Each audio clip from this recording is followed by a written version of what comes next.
Sub-Saharan Africa has been fundamental to the global prosperity of the advanced countries. And Africa had a role to play. It has a role as a raw material producer. We will not allow Sub-Saharan Africa to escape that. Okay, we do everything to keep Sub-Saharan Africa where it is, also impoverished. It's absolutely vital for the prosperity of everyone else. So let's get clear about that.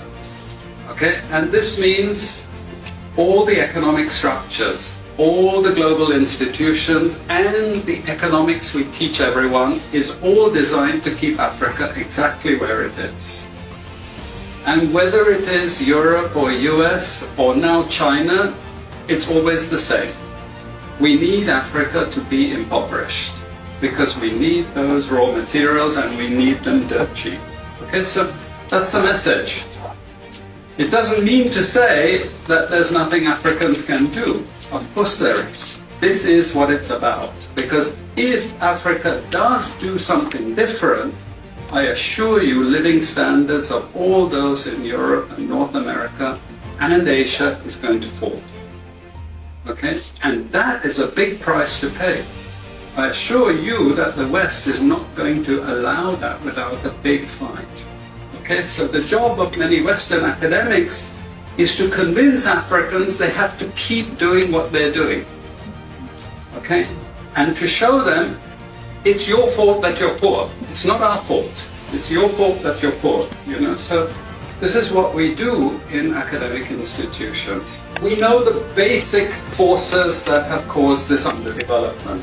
We know it's colonization. We cannot afford to allow Africa to industrialize and start producing manufactures. Okay, so we will do everything to stop that. And I'm going to show you how we actually block that. We had East Asian rapid industrialization processes. So in the earlier period, we had Japan and Korea and Taiwan. Okay, rapid growth, sucking in raw materials from Africa, driving up the prices. After those countries finished industrialization, then Sub-Saharan African growth rate again fell. Sub-Saharan Africa is condemned to this role, just the supplier of raw materials, not a manufacturer.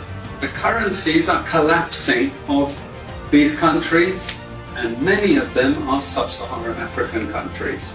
After colonization ended, we needed new structures to keep these countries where they were.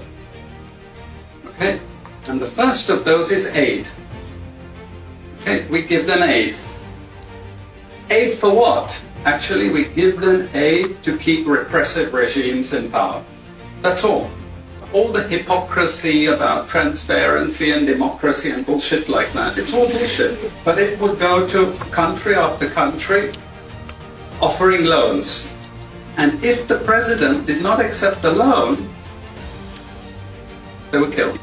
It's just economics. It's economic warfare. The rich declare war on the poor. It happens everywhere. It happens in a country. The rich control the government. Of course they do. You really believe you have democracy? Come on. You know, I mean, grow up. Who has all the subsidies and income support? US, Europe. The largest budgets in the world for supporting their farmers are Europe and US. You see, we're keeping them dependent. We're keeping them on a string. This next round of the WTO is designed to block that.